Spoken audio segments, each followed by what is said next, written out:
Well, what's your name? Bill Benner. And how long have you been doing this banding of hummingbirds?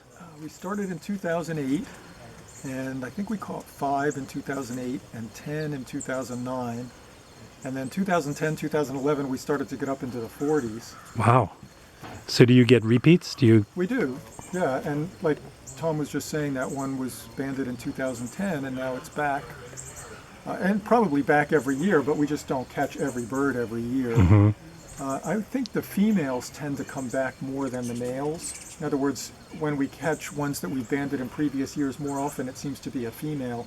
Once they've started coming and nesting, they seem to return every year. And the numbers have just been going up every year too, because we've been just more plants and more feeders. Mm-hmm. What's the purpose of the banding? Well, once a year it gives us an inventory of who's here, and we try to do it the same time every year. It's usually the first or second Saturday of August. Anthony has it figured out exactly which day of the year. I think it's like somewhere between 220 and 225, something like that, of the year. And it gives us, it's before the males leave. They leave pretty early, like by mid-August. And while the females are still here, and after the young ones have come out of the nest, which is usually at the end of July. So it kind of tells us everybody that's in the yard. And then the data gets sent to the banding lab in Washington, D.C. And sometimes, rarely, but sometimes hummingbirds are even recaptured in other places in Central America or somewhere along the way between here and there during migration. Cool. Yep. So why do you do it? Why do we do it? Yeah. Because I guess we'd like to feel like we're contributing somehow and not just feeding the hummingbirds, but also collecting data. But then I guess it's also, in some ways, an educational experience for people too, to be able to come and see how it's done and to talk to Anthony about his work and his research. And I think it also just tends to turn people on to nature to some extent. Mm-hmm. You know, they get to come and see the gardens and talk to other people about birds and hummingbirds and plants for hummingbirds. So lots of different reasons. Mm-hmm. It makes us feel good to be hosting something like this, I guess, but I think mostly it's that we feel like it's important information about the birds themselves. As far as I know, there's nowhere else in Massachusetts that has this density of hummingbirds, you know, that you could get this many in the morning. So, what's the number you're going for today? well, I don't know that we're really going for a number. I think last year he banded 56 new ones, and that was the most we had caught in one morning. And I don't think we'll catch that many this morning. That would be nice, but I don't think there's really a goal. I think what we would like, if possible, would be to be able to catch and band each hummingbird that's in the yard, because that would be the best way to sample everything. But I don't think that ever happens. I know that every year, after everyone leaves and we clean everything up and the afternoon comes and we sit around and we watch the birds all by ourselves, we see some come to the feeder with no bands on. So, you know, there's some of them that they always elude us. Yeah.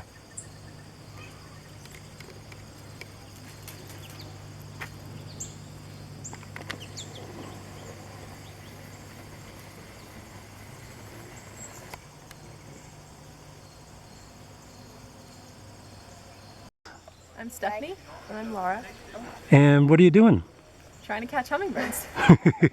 So what's the plan? What do you have to do? Alright, so the idea is that a hummingbird's going to fly into the cage over there after the hummingbird feeder. And when we see it go in and it's all the way in, then we let go of the string that we're holding. And then that little trap door shuts. And then they're stuck in there until we go inside and let them out. Cool. How long have you been doing it? Just today, since I guess we got here at 7, but I think they started about 6. Wow, so it was an early day. Yeah. Yeah. Let go. Oh, did we go on? Yeah. Nice work. I was trying to warn you that there was a hummingbird in there. Good job. You want to come watch and take it out of the cage? You need to watch from I inside was or trying to outside? be careful because he is trying to come out. So.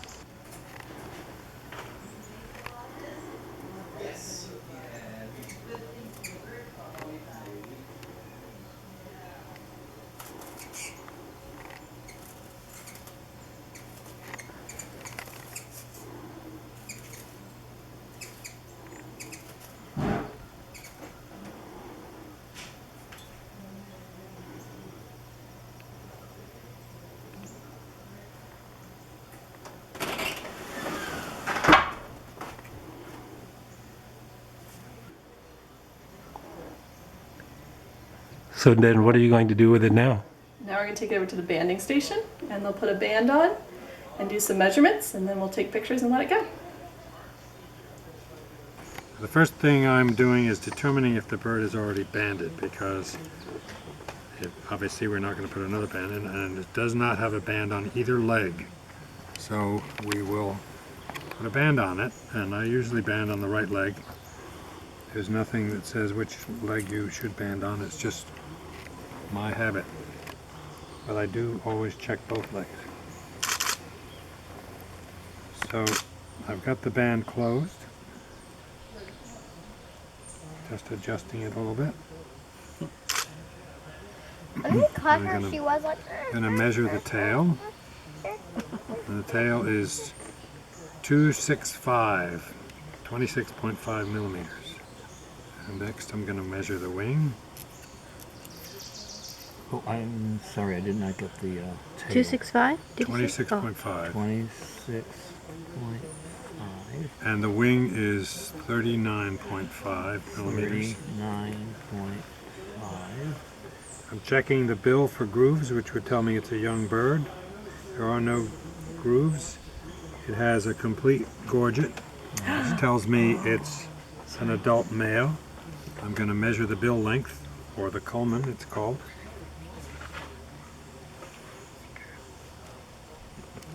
.3. Now I'm going to check and see if the bird has any fat, which will be storing energy for migration.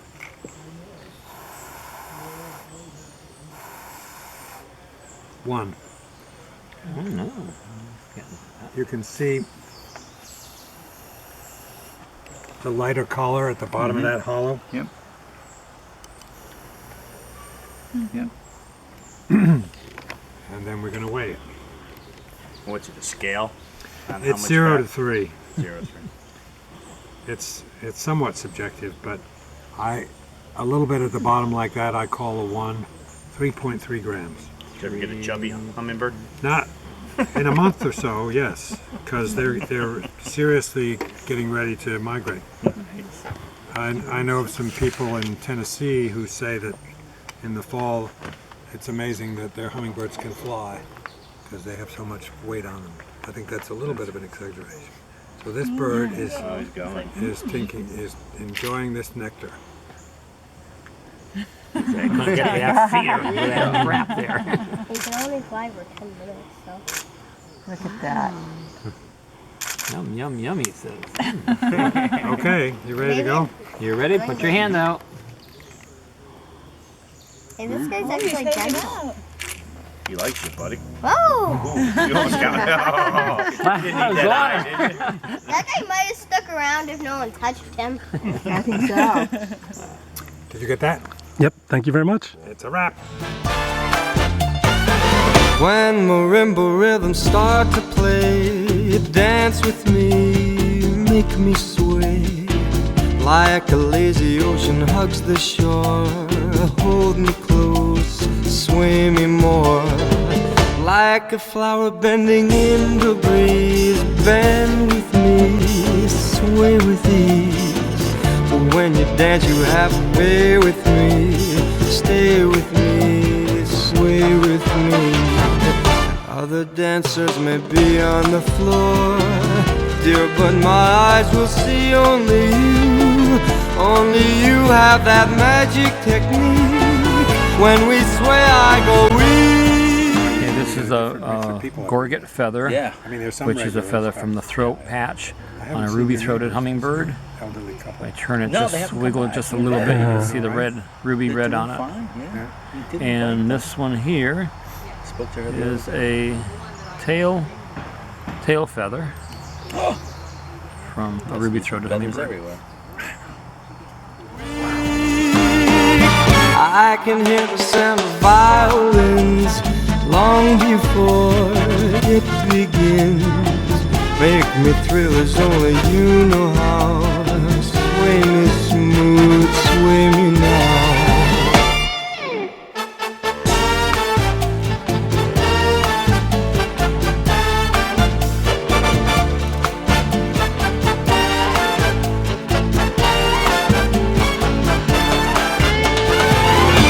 Other dancers may be on the floor, dear, but my eyes will see only you. Only you have that magic technique. When we sway, I go weak. I can hear the sound of violins long before it begins. Make me thrill as only you know how. Sway me smooth, sway me now. When marimba rhythms start to play, dance with me, make me sway. Like a lazy ocean hugs the shore. Hold me close, sway me more.